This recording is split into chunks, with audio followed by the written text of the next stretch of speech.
povos degenerados.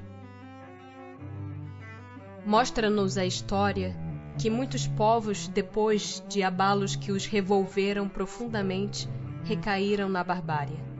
Onde, neste caso, o progresso? Quando tua casa ameaça ruína, mandas demoli-la e constróis outra mais sólida e mais cômoda. Mas enquanto esta não se apronta, há perturbação e confusão na tua morada.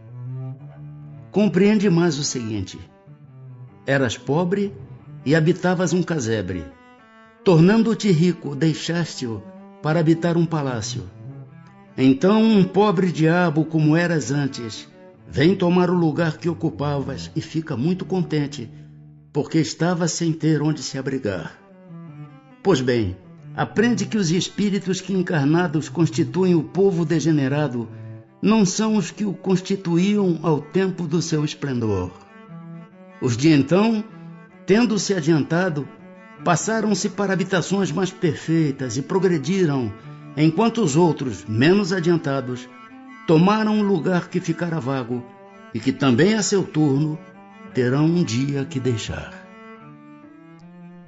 Não há raças rebeldes por sua natureza ao progresso? Há, mas vão aniquilando-se corporalmente todos os dias. Qual será a sorte futura das almas que animam essas raças? Chegarão como todas as demais à perfeição, passando por outras existências. Deus a ninguém deserda. Assim pode dar-se que os homens mais civilizados tenham sido selvagens e antropófagos? Tu mesmo foste mais de uma vez, antes de seres o que és. Os povos são individualidades coletivas que, como os indivíduos, passam pela infância, pela idade da madureza e pela decrepitude. Esta verdade, que a história comprova, não será de molde a fazer supor que os povos mais adiantados deste século terão seu declínio e sua extinção como os da antiguidade? Os povos que apenas vivem a vida do corpo, aqueles cuja grandeza unicamente assenta na força e na extensão territorial, nascem, crescem e morrem, porque a força de um povo se extingue como a de um homem. Aqueles cujas leis egoísticas impedem ao progresso das luzes e da caridade morrem, porque a luz mata as trevas e a caridade mata o egoísmo.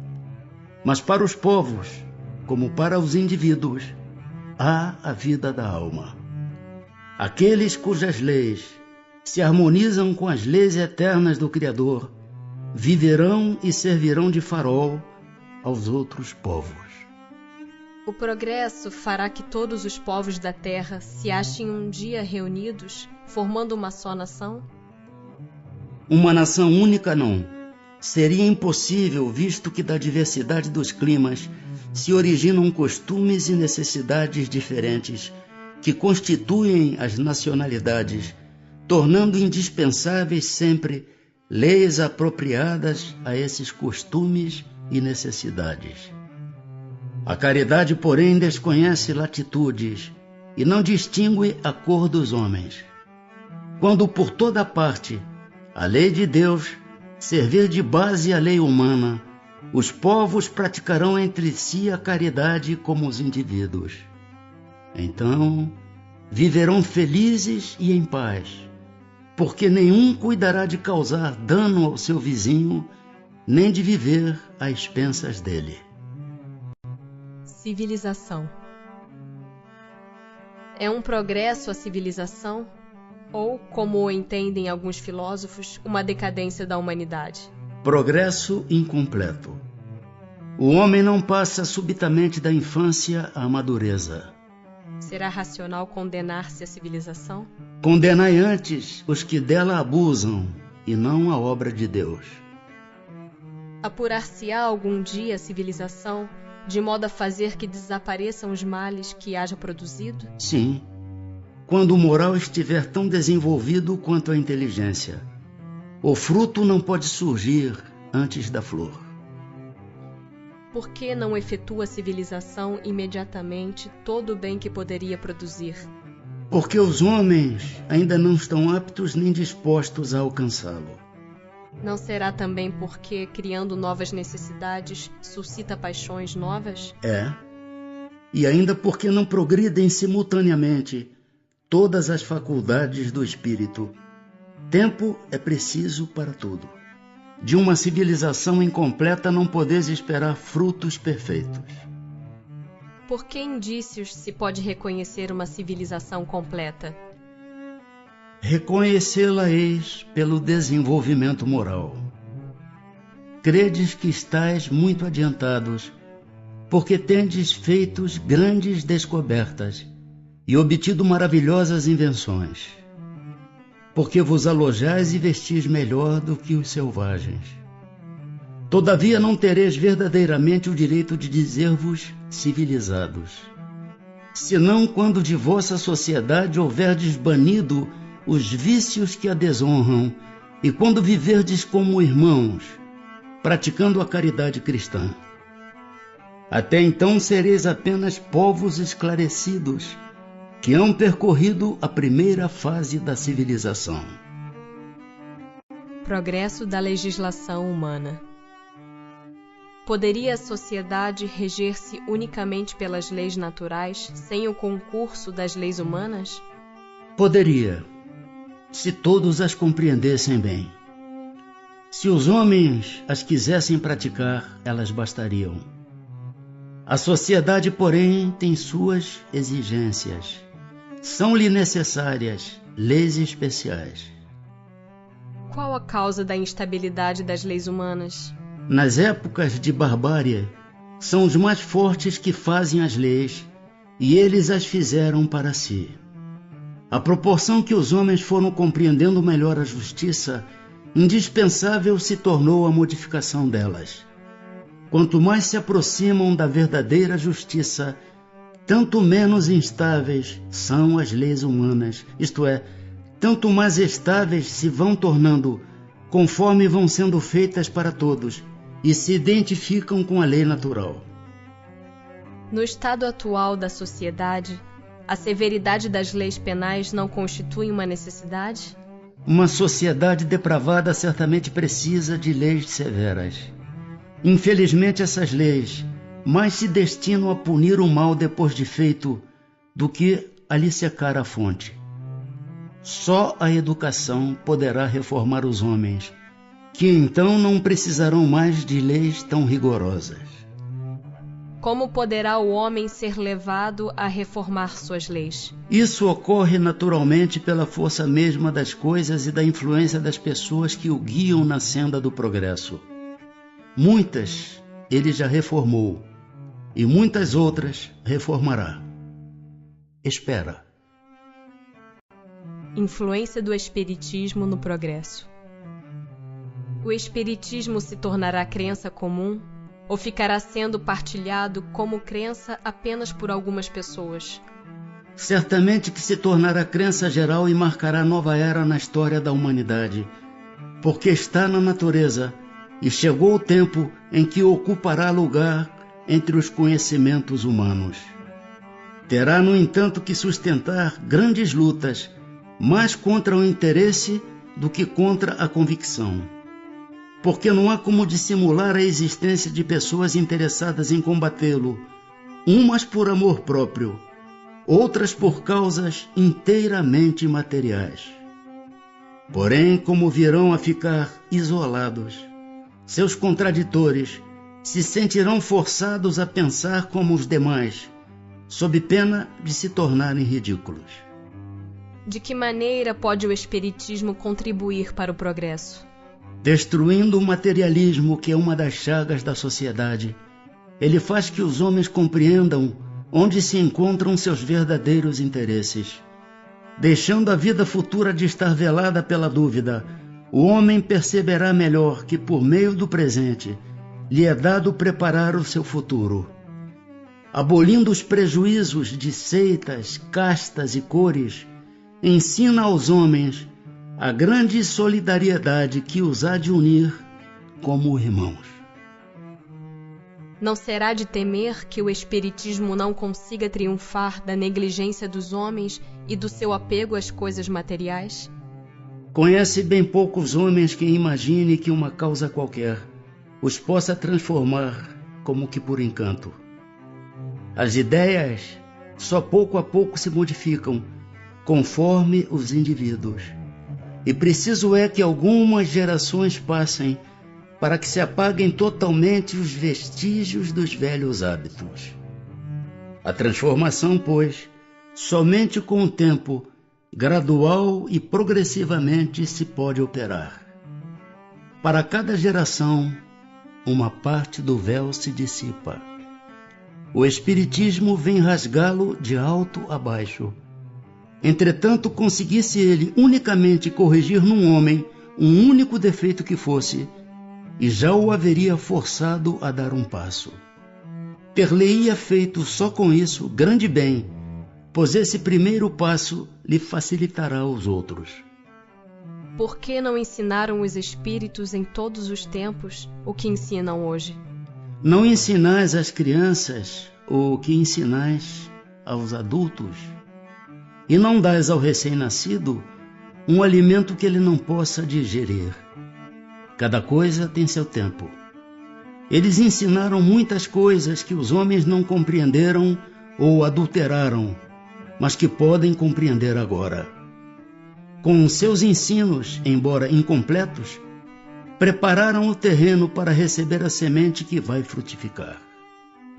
Visto que o Espiritismo tem que marcar um progresso da humanidade, por que não apressam os espíritos esse progresso por meio de manifestações tão generalizadas e patentes que a convicção penetre até nos mais incrédulos?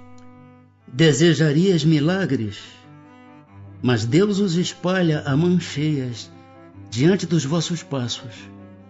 E, no entanto, ainda há homens que o negam. Conseguiu, porventura, o próprio Cristo convencer os seus contemporâneos mediante os prodígios que operou? Não conheceis presentemente alguns que negam os fatos mais patentes ocorridos às suas vistas? Não há os que dizem que não acreditariam, mesmo que vissem? Não é por meio de prodígios que Deus quer encaminhar os homens. Em sua bondade, Ele lhes deixa o mérito de se convencerem pela razão.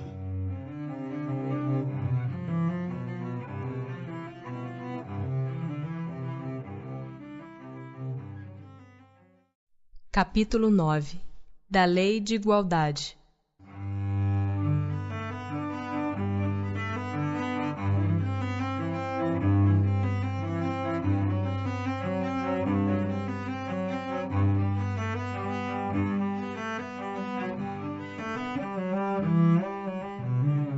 Igualdade natural.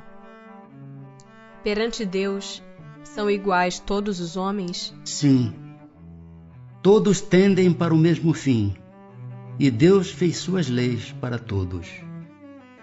Dizeis frequentemente: o sol, luz para todos, e enunciais assim uma verdade maior e mais geral do que pensais. Desigualdade das aptidões. Por que não outorgou Deus as mesmas aptidões a todos os homens? Deus criou iguais todos os espíritos, mas cada um destes vive há mais ou menos tempo e, consequentemente, tem feito maior ou menor soma de aquisições. A diferença entre eles está na diversidade dos graus da experiência alcançada e da vontade com que obram, vontade que é o livre-arbítrio. Daí o se aperfeiçoarem uns mais rapidamente do que outros, o que lhes dá aptidões diversas. Necessária é a variedade das aptidões, a fim de que cada um possa concorrer para a execução dos desígnios da providência, no limite do desenvolvimento de suas forças físicas e intelectuais. O que um não faz, outro o fará. Assim é que cada qual tem o seu papel útil a desempenhar.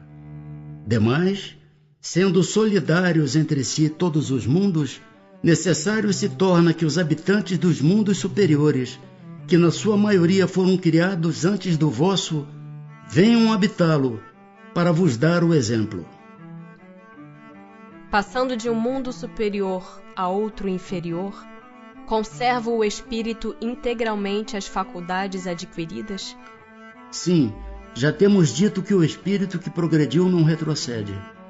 Poderá escolher no estado de espírito livre um invólucro mais grosseiro ou posição mais precária do que aquelas que já teve. Porém, tudo isso para lhe servir de ensinamento e ajudá-lo a progredir. Desigualdades sociais. É lei da natureza a desigualdade das condições sociais? Não. É obra do homem e não de Deus. Algum dia essa desigualdade desaparecerá? Eternas somente as leis de Deus o são. Não vês que dia a dia ela gradualmente se apaga?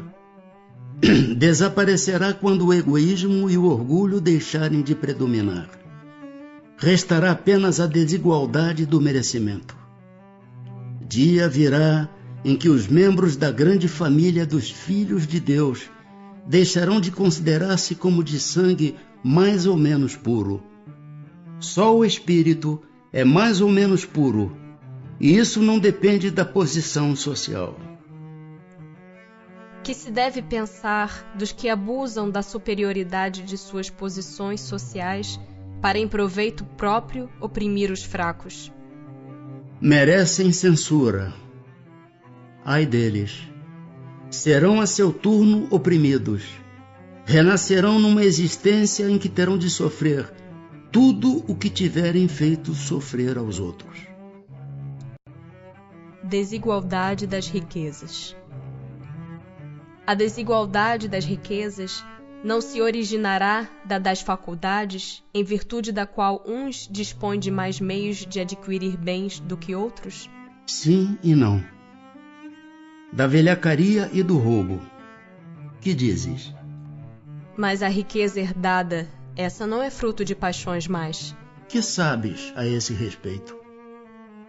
Busca a fonte de tal riqueza e verás que nem sempre é pura. Sabes, porventura, se não se originou de uma expoliação ou de uma injustiça? Mesmo, porém, sem falar da origem que pode ser má, acreditas que a cobiça da riqueza, ainda quando bem adquirida, os desejos secretos de possuí-la o mais depressa possível, sejam sentimentos louváveis? Isso o que Deus julga, e eu te asseguro que o seu juízo é mais severo que o dos homens. Aos que mais tarde herdam uma riqueza inicialmente mal adquirida, alguma responsabilidade cabe por esse fato? É fora de dúvida que não são responsáveis pelo mal que outros hajam feito, sobretudo se o ignoram, como é possível que aconteça.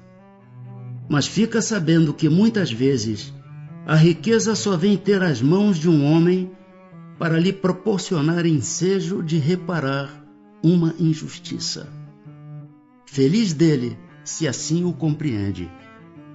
Se a fizer em nome daquele que cometeu a injustiça, a ambos será a reparação levada em conta, porquanto não raro é este último quem a provoca. Sem quebra de legalidade, quem quer que seja pode dispor de seus bens de modo mais ou menos equitativo. Aquele que assim proceder será responsável depois da morte pelas disposições que haja tomado? Toda ação produz seus frutos. Doces são os das boas ações, amargos sempre os das outras. Sempre entendei-o bem. Será possível, e já terá existido, a igualdade absoluta das riquezas? Não, nem é possível. A isso se opõe a diversidade das faculdades e dos caracteres. Há, no entanto, homens que julgam ser esse o remédio aos males da sociedade. Que pensais a respeito? São sistemáticos esses tais, ou ambiciosos, cheios de inveja. Não compreendem que a igualdade com que sonham seria a curto prazo desfeita pela força das coisas. Combatei o egoísmo, que é a vossa chaga social, e não corrais atrás de quimeras. Por não ser possível a igualdade das riquezas, o mesmo se dará com o bem-estar? Não. Mas o bem-estar é relativo e todos poderiam dele gozar, se entendessem convenientemente. Porque o verdadeiro bem-estar consiste em cada um empregar o seu tempo como lhe apraza, e não na execução de trabalhos pelos quais nenhum gosto sente. Como cada um tem aptidões diferentes, nenhum trabalho útil ficaria por fazer. Em tudo existe o equilíbrio. O homem é quem o perturba. Será possível que todos se entendam? Os homens se entenderão quando praticarem a lei de justiça. Há pessoas que por culpa sua caem na miséria. Nenhuma responsabilidade caberá disso à sociedade? Mas certamente. Já dissemos que a sociedade é muitas vezes a principal culpada de semelhante coisa. Demais, não tem ela que velar pela educação moral dos seus membros? Quase sempre é a má educação que lhes falseia o critério, ao invés de sufocar-lhes as tendências perniciosas. As provas de riqueza e de miséria. Por que Deus a uns concedeu as riquezas e o poder e a outros a miséria? Para experimentá-los de modos diferentes. Além disso, como sabeis, essas provas foram escolhidas pelos próprios espíritos, que nelas, entretanto, sucumbem com frequência. Qual das duas provas é mais terrível para o homem? A da desgraça ou a da riqueza? Tanto uma quanto outra. A miséria provoca as queixas contra a providência. A riqueza incita a todos os excessos. Estando o rico sujeito a maiores tentações, também não dispõe, por outro lado, de mais meios de fazer o bem? Mas é justamente o que nem sempre faz. Torna-se egoísta, orgulhoso e insaciável. Com a riqueza, suas necessidades aumentam, e ele nunca julga possuir o bastante para si unicamente. Igualdade dos direitos do homem e da mulher.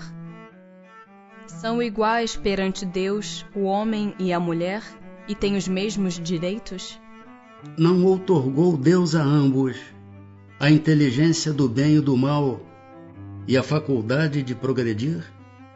De onde provém a inferioridade moral da mulher em certos países? Do predomínio injusto e cruel que sobre ela assumiu o homem.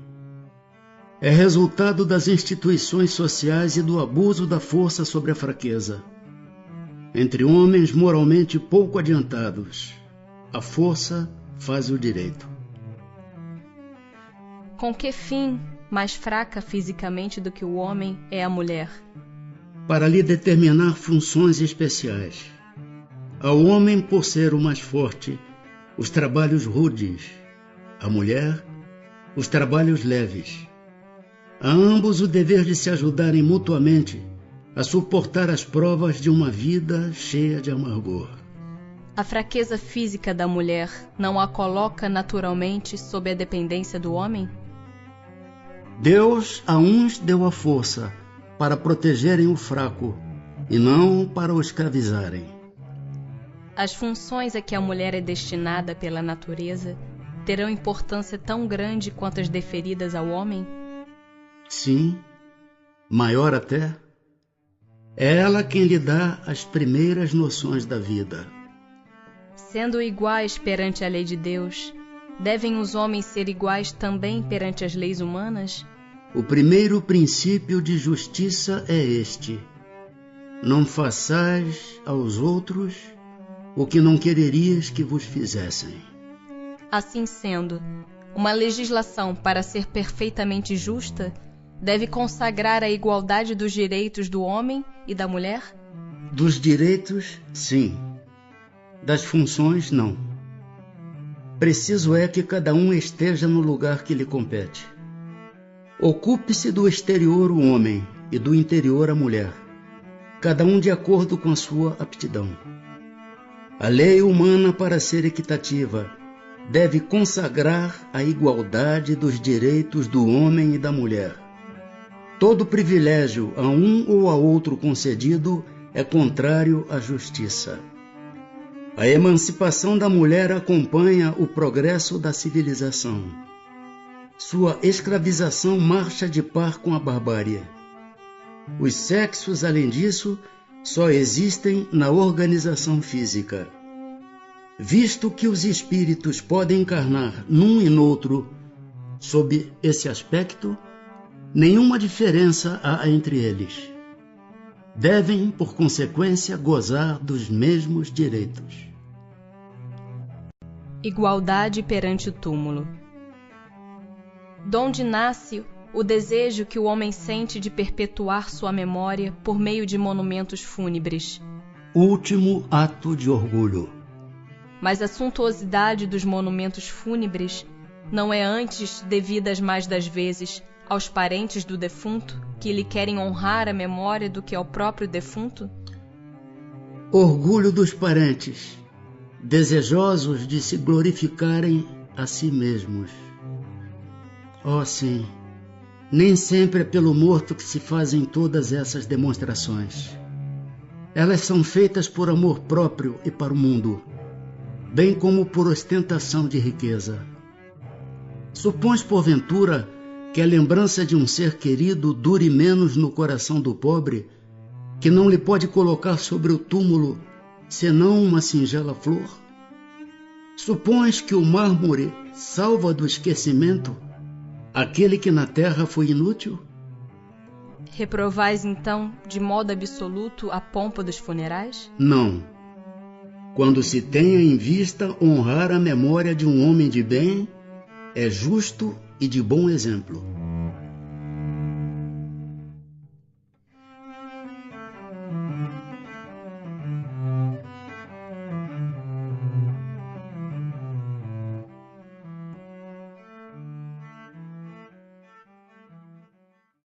Capítulo 10. Da Lei de Liberdade.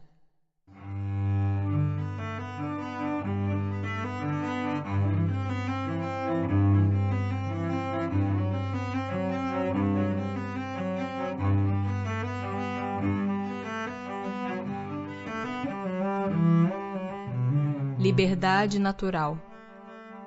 Haverá no mundo posições em que o homem possa jactar-se de gozar de absoluta liberdade? Não, porque todos precisais uns dos outros, assim os pequenos como os grandes. Em que condições poderia o homem gozar de absoluta liberdade? Nas do eremita no deserto. Desde que juntos estejam dois homens, há entre eles direitos recíprocos, que lhes cumpre respeitar. Não mais, portanto, qualquer deles goza de liberdade absoluta. A obrigação de respeitar os direitos alheios tira ao homem o de pertencer-se a si mesmo? De modo algum, porquanto este é um direito que lhe vem da natureza. Como se podem conciliar as opiniões liberais de certos homens com o despotismo que costumam exercer no seu lar e sobre os seus subordinados?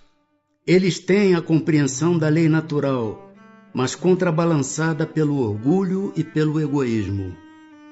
Quando não representam calculadamente uma comédia, sustentando princípios liberais, compreendem como as coisas devem ser, mas não as fazem assim. Serão na outra vida levados em conta os princípios que professaram neste mundo? Quanto mais inteligência tem o homem para compreender um princípio, tanto menos excusável é de o não aplicar a si mesmo. Em verdade vos digo que o homem simples, porém sincero, está mais adiantado no caminho de Deus do que um que pretenda parecer o que não é. Escravidão. Haverá homens que estejam, por natureza, destinados a ser propriedades de outros homens? É contrária à lei de Deus toda a sujeição absoluta de um homem a outro homem. A escravidão é um abuso da força. Desaparece com o progresso, como gradativamente desaparecerão todos os abusos. Quando a escravidão faz parte dos costumes de um povo, são censuráveis os que dela aproveitam, embora só o façam conformando-se com um uso que lhes parece natural? O mal é sempre o mal, e não há sofisma que faça se torne boa uma ação má. A responsabilidade, porém, do mal é relativa aos meios de que o homem disponha para compreendê-lo. Aquele que tira proveito da lei da escravidão é sempre culpado de violação da lei da natureza. Mas aí, como em tudo, a culpabilidade é relativa. Tendo-se a escravidão introduzido nos costumes de certos povos, possível se tornou que, de boa fé, o homem se aproveitasse dela como de uma coisa que lhe parecia natural. Entretanto, desde que mais desenvolvida e, sobretudo, esclarecida pelas luzes do cristianismo, sua razão lhe mostrou que o escravo era um seu igual perante Deus. Nenhuma desculpa mais ele tem. A desigualdade natural das aptidões não coloca certas raças humanas sob a dependência das raças mais inteligentes? Sim, mas para que estas as elevem, não para embrutecê-las ainda mais pela escravização. Durante longo tempo, os homens consideram certas raças humanas como animais de trabalho, munidos de braços e mãos, e se julgaram com o direito de vender os dessas raças como bestas de carga. Consideram-se de sangue mais puro os que assim procedem. Insensatos. Nada veem senão a matéria. Mais ou menos puro não é o sangue, porém o espírito. Há, no entanto, homens que tratam seus escravos com humanidade, que não deixam lhes falte nada e acreditam que a liberdade os exporia a maiores privações. Que dizeis disso? Digo que esses compreendem melhor os seus interesses. Igual cuidado dispensam aos seus bois e cavalos, para que obtenham bom preço no mercado. Não são tão culpados como os que maltratam os escravos, mas nem por isso deixam de dispor deles como de uma mercadoria, privando-os do direito de se pertencerem a si mesmos. Liberdade de pensar. Haverá no homem alguma coisa que escape a todo constrangimento e pela qual goze ele de absoluta liberdade? No pensamento goza o homem de ilimitada liberdade, pois que não há como pôr-lhe freios. Pode-se-lhe deter o vôo, porém não aniquilá-lo. É responsável o homem pelo seu pensamento? Perante Deus é. Somente a Deus sendo possível conhecê-lo, ele o condena ou o absolve, segundo a sua justiça. Liberdade de consciência. Será a liberdade de consciência uma consequência da de pensar? A consciência é um pensamento íntimo, que pertence ao homem como todos os outros pensamentos. Tem um homem direito de pôr embaraços à liberdade de consciência? Falta-lhe tanto esse direito, quanto com referência à liberdade de pensar. Por isso que só a Deus cabe o de julgar a consciência. Assim como os homens, pelas suas leis, regulam as relações de homem para homem, Deus, pelas leis da natureza, regula as relações entre ele e o homem. Que é o que resulta dos embaraços que se oponham à liberdade de consciência? Constranger os homens a procederem em desacordo com seu modo de pensar, fazê-los hipócritas. A liberdade de consciência é um dos caracteres da verdadeira civilização e do progresso. Será respeitável toda e qualquer crença, ainda quando notoriamente falsa? Toda crença é respeitável quando sincera e conducente à prática do bem.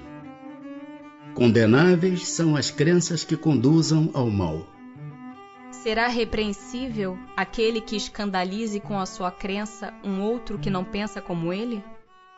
Isso é faltar com a caridade e atentar contra a liberdade de pensamento. Será atentar contra a liberdade de consciência por obstáculos a crenças capazes de causar perturbações à sociedade? Podem reprimir-se os atos, mas a crença íntima é inacessível. Para respeitar a liberdade de consciência, dever-se-á deixar que se propaguem doutrinas perniciosas ou poder-se-á, sem atentar contra aquela liberdade, procurar trazer ao caminho da verdade os que se transviaram obedecendo a falsos princípios? Certamente que podeis e até deveis, mas ensinai a exemplo de Jesus, servindo-vos da brandura e da persuasão, e não da força, o que seria pior do que a crença daquele a quem desejarias convencer. Se alguma coisa se pode impor, é o bem e a fraternidade. Mas não cremos que o melhor meio de fazê-los admitidos seja obrar com violência. A convicção não se impõe. Por que indícios se poderá reconhecer, entre todas as doutrinas que alimentam a pretensão de ser a expressão única da verdade, a que tem o direito de se apresentar como tal? Será aquela que mais homens de bem e menos hipócritas fizer. Isto é, pela prática da lei de amor na sua maior pureza e na sua mais ampla aplicação. Esse é o sinal, porque reconhecereis que uma doutrina é boa, visto que toda doutrina que tiver por efeito semear a desunião e estabelecer uma linha de separação entre os filhos de Deus, não pode deixar de ser falsa e perniciosa. Livre-arbítrio. Tem o homem o livre-arbítrio de seus atos? Pois que tem a liberdade de pensar, tem igualmente a de fazer. Sem o livre-arbítrio, pois que tem a liberdade de pensar, tem igualmente a de proceder. Sem o livre-arbítrio, o homem seria máquina. Do livre-arbítrio goza o homem desde o seu nascimento? Há liberdade de agir desde que haja vontade de fazê-lo. Nas primeiras fases da vida, quase nula é a liberdade, que se desenvolve e muda de objeto com o desenvolvimento das faculdades. Estando seus pensamentos em concordância com o que a sua idade reclama, a criança aplica o seu livre-arbítrio àquilo que lhe é necessário. Não constituem obstáculos ao exercício do livre-arbítrio as predisposições instintivas que o homem já traz consigo ao nascer? As predisposições instintivas são as do espírito antes de encarnar. Conforme seja este mais ou menos adiantado, elas podem arrastá-lo à prática de atos repreensíveis, no que será secundado pelos espíritos que simpatizam com essas disposições. Não há, porém, arrastamento irresistível, uma vez que se tenha a vontade de resistir. Lembrai-vos de que querer é poder. Sobre os atos da vida, nenhuma influência exerce o organismo? E se essa influência existe, não será exercida com prejuízo do livre-arbítrio? É inegável que sobre o espírito exerce influência a matéria, que pode embaraçar-lhe as manifestações. Daí vem que nos mundos onde os corpos são menos materiais do que na terra, as faculdades se desdobram mais livremente. Porém, um instrumento não dá a faculdade. Além disso, cumpre se distingam as faculdades morais das intelectuais. Tendo o homem o instinto do assassínio, seu próprio espírito é indubitavelmente quem possui esse instinto e quem lhe o dá. Não são seus órgãos que lhe o dão. Semelhante ao bruto, E ainda pior do que este, se torna aquele que nulifica o seu pensamento, para só se ocupar com a matéria, pois que não cuida mais de se prevenir contra o mal. Nisto é que incorre em falta, porquanto assim procede por vontade sua. A aberração das faculdades tira ao homem o livre-arbítrio? Já não é senhor do seu pensamento aquele cuja inteligência se ache turbada por uma causa qualquer, e desde então já não tem liberdade. Essa aberração constitui muitas vezes uma punição para o espírito que, porventura, tenha sido noutra existência fútil e orgulhoso, ou tenha feito mau uso de suas faculdades. Pode esse espírito, em tal caso, renascer no corpo de um idiota, como o tirano no corpo de um escravo e o mau rico no corpo de um mendigo. O espírito, porém, sofre por efeito desse constrangimento, de que tem perfeita consciência. Está aí a ação da matéria. Servirá de escusa aos atos reprováveis o ser devida à embriaguez à aberração das faculdades intelectuais? Não, porque foi voluntariamente que o ébrio se privou da sua razão, para satisfazer a paixões brutais. Em vez de uma falta, comete duas. Qual a faculdade predominante no homem em estado de selvageria? O instinto ou o livre-arbítrio? O instinto, o que não o impede de agir com inteira liberdade no tocante a certas coisas, mas aplica como a criança essa liberdade às suas necessidades, e ela se amplia com a inteligência. Consequentemente, vós, que sois mais esclarecido do que um selvagem, também sois mais responsável pelo que fazes do que um selvagem o é pelos seus atos. A posição social não constitui, às vezes, para o homem, obstáculo à inteira liberdade de seus atos? É fora de dúvida que o mundo tem suas exigências. Deus é justo e tudo leva em conta. Deixa-vos, entretanto, a responsabilidade de nenhum esforço empregardes para vencer os obstáculos.